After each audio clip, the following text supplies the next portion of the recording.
ఆంధ్రప్రదేశ్ ప్రజానీకానికి నమస్కారం తెలియజేసుకుంటున్నాను. అంబటి రాంబాబు గారు ముఖ్యమంత్రి వర్యులు చంద్రబాబు నాయుడు గారి మీద తీవ్ర వ్యక్తిగత దూషణను నేను తీవ్రంగా ఖండిస్తూ ఉన్నాను.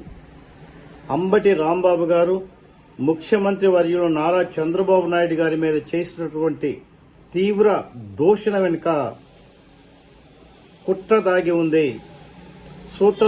సూత్రధారులు పాత్రధారులు కూడా వెనక ఉన్నారు. అంబటి రాంబాబు గారు రెచ్చిపోయే విధానంగా వ్యక్తిగతంగా చంద్రబాబు నాయుడు గారి మీద దూషణ చేయటం వెనుక ఒక భయంకరమైనటువంటి కుట్ర దాగి ఉందని చెప్పడంలో సందేహం లేదు.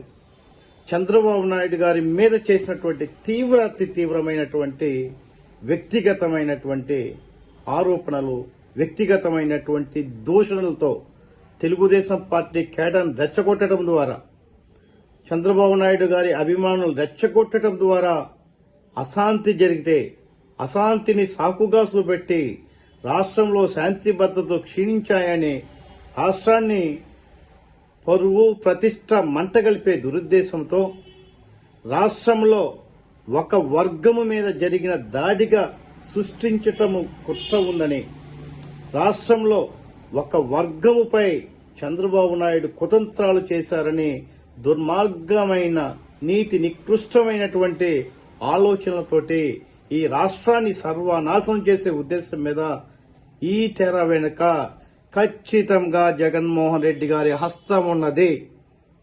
ఒకవేళ ఆయన హస్తం లేకపోతే ఇలాంటి వ్యాఖ్యలు చేయటం తగదని, మన పార్టీకి గౌరవ మర్యాదలు ఉండవని ఇప్పటికే జగన్మోహన్ రెడ్డి గారు అంబటి రాంబాబుపై చర్యలు తీసుకుని ఉండేవారు.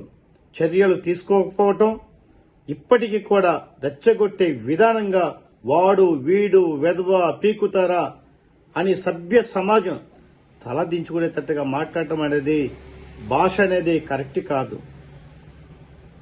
మిమ్మల్ని ఆంధ్రప్రదేశ్ ప్రజానీక ప్రతిపక్ష హోదా లేకుండా కూడా 11 సీట్లకు పరిమితం చేసినా కూడా మీ బుద్ధిలో నేటి వరకు కూడా మార్పు లేదు.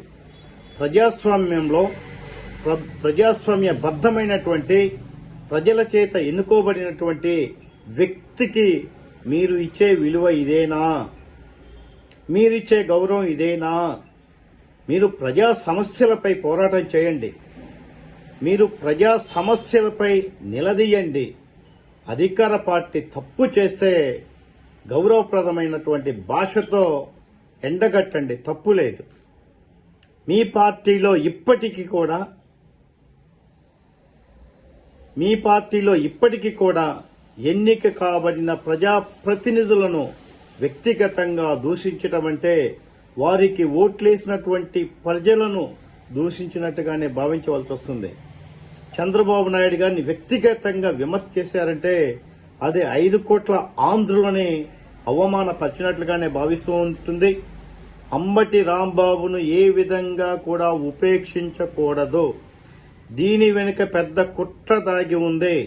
రాష్ట్రంలో శాంతి భద్రతలు సమస్య సృష్టించే విధంగాను, రాష్ట్రంలో కుల సమీకరణలు, కుల విధ్వంసం చేసే కుట్ర అయితే భయంకరంగా దాగి ఉంది. తద్వారా రాష్ట్రంలో వివాదాలు చేయటం, గొడవలు చేయటం, అల్లర్లు చేయటం, ఆ విధంగా రాష్ట్రాన్ని ఒక సమస్యల వలయంగా తీసుకునేది రాష్ట్రాన్ని, చంద్రబాబు ఖ్యాతిని, రాష్ట్ర అభివృద్ధి చెందుతున్న ఖ్యాతిని, తద్వారా యువనేత లోకేష్ గారిని రాజకీయంగా దెబ్బ కొట్టే కుతంత్రం మీద వ్యక్తిగతమైనటువంటి దూషణ చేయటం వెనుక సూత్రధారులు ఉన్నారు. ఇలాంటి పరిస్థితుల్లో ఉపేక్షించకూడదు. ఇలాంటి వ్యక్తులను ఉపేక్షించినట్లయితే ప్రజాస్వామ్యానికే ప్రమాదం. ఇలాంటి వ్యక్తులను ఉపేక్షిస్తే తద్వారా భవిష్యత్తులో అనేక సమస్యలకు మూల కారణం అవుతుంది. ఏది ఏమైనా ఈరోజు అంబటి రాంబాబు గారు చేసినటువంటి తీవ్ర వ్యాఖ్యలను తీవ్రంగా ఖండిస్తూ ఉన్నాను. చట్టం పని చట్టం చేసుకుని వెళ్తూ ఉంది. చట్టం చూస్తూ ఉండదు. చట్టం ఎవరికి ముద్దు కాదు.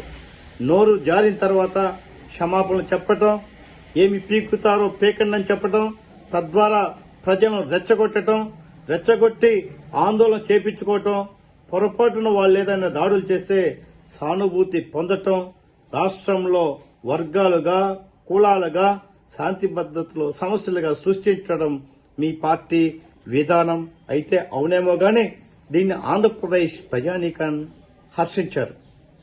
రాష్ట్రం ఇప్పుడిప్పుడే కుదుటపడుతూ ఉంది. రాష్ట్రం ఇప్పుడిప్పుడే అభివృద్ధి చెందుతుంది. రాష్ట్రం ఇప్పుడిప్పుడే అమరావతి దగ్గర నుంచి పునర్నిర్మాణం జరుగుతూ ఉంది. ఈరోజు బడ్జెట్ పెట్టుకొని, కేంద్ర బడ్జెట్ పెట్టుకొని మన రాష్ట్రానికి ఏమి వస్తుందో తెలుసుకోకుండా, కేంద్ర బడ్జెట్ పై విశ్లేషణ లేకుండా ప్రజలను తప్పుదారు పెట్టే క్రమం అనేది చాలా బాధాకరం. ఈరోజు బడ్జెట్ లో అందరూ కూడా ఈ బడ్జెట్ మీద ఆంధ్రప్రదేశ్కి ఏమొస్తుంది, ఆంధ్రప్రదేశ్ అభివృద్ధికి ఏ విధంగా కేంద్రం సహకారం ఇస్తుంటారు, ఆంధ్రప్రదేశ్ ఒక దేశంలోని ఒక ఉన్నత స్థితికి వెళ్లాలంటే ఏమి చెయ్యాలి అని ఆలోచిస్తూ ఉంటే అంబటి రాంబాబు గారికి, వైఎస్ఆర్సీపీ గారికి ఈ బూతులు అవసరమని చెప్పి అనుకుంటూ ఆంధ్రప్రదేశ్ ప్రజానీకాన్ని ఇలాంటి నాయకుల పట్ల అప్రమత్తంగా ఉండాలని, ఆంధ్రప్రదేశ్ ప్రజానీకం ఇలాంటి వ్యక్తులు రాజకీయాలకు అర్హత లేదని చెప్పి మరొక్కసారి విజ్ఞాపన చేస్తూ ఉన్నాను. జై హింద్, జై తెలుగుదేశం, జై జై ఆంధ్రప్రదేశ్. ఒకవైపున ప్రపంచము, దేశము మరియు రాష్ట్రము ఎంతో ఉత్కంఠభరితంగా ఎదురు చూస్తున్నారు.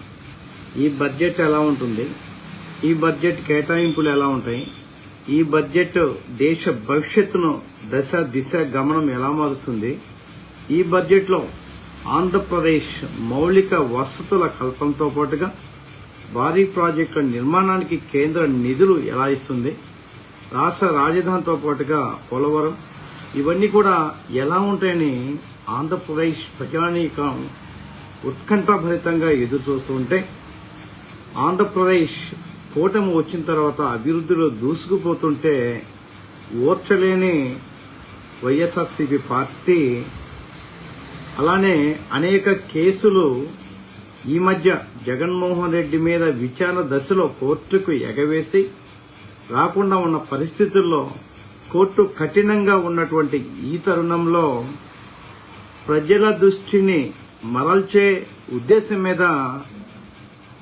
ఇద్దరు ప్రముఖులను పెట్టుకొని జోగి రమేష్ గారు, అంబటి రాంబాబు గారు, గుడివాడ గుట్కా నాయకుడు అందుబాటులో లేకపోవడం అనుకుంటాను, ఈ ఇద్దరు నాయకులను పెట్టుకొని మళ్ళా బూతుల పురాణంతో, వ్యక్తిగత దోషంతో ఆంధ్రప్రదేశ్ ప్రజలను మనసు మరల్చే ప్రయత్నం, దిగజారుడు ప్రయత్నం.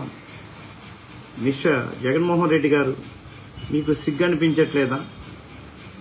అంబటి రాంబాబు, మీకు జ్ఞానము బుద్ధి అనేది లేదా? ఏం మాట్లాడుతున్నా తెలుసా? అసలు కాపు కులస్తులంటే ఏంటో తెలుసా మీకు? కాపు అంటే ఏంటో తెలుసా? ఆదరించేవాడు.